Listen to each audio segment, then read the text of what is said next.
Hi అండి, మేము హాస్పిటల్కి వెళ్ళాను. నాకు కాల్ ఫ్రాక్చర్ అయిందని చెప్పాను కదా, కాలు నొప్పిగా ఉంటే అందుకోసమే వెళ్ళాను.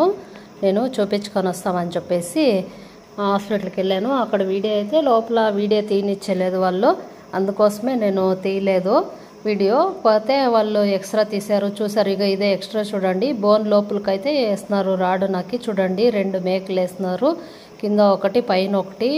ఇది చూడండి ఎట్లా వేస్తున్నారు రాడ్. ఇది ఎక్స్ట్రా తీస్తున్నారు, చూపించుకొని వచ్చాము. అందుకోసము అక్కడ తీకోకుండా ఇది ఎక్స్ట్రా ఇంటికి వచ్చినాక ఇట్లా వీడియో తీసేసి చూపిస్తాను. ఇదే మాకు ప్యాచర్ అయ్యేది, ఇట్లా రాడ్ వేస్తున్నారు. చూడండి ఫ్రెండ్, ఇదే చూడండి ఎక్కడ ప్యాచర్ అయిందో మీరు కనిపెట్టండి, చూస్తాము. ఎట్లా ఉంది ఎక్స్ట్రాలో చూసి గుర్తుపట్టండి. రాడ్ అయితే వేస్తున్నారు, ఇట్లుంటుంది. నాకు రాడ్ వేసిండేది అట్లే ఉంటుంది, పిక్స్ రాడ్ అది. చూసారు కదా, 2 మేకలు కూడా వేస్తున్నారు, కింద ఒకటి పైన ఒకటి. ఒక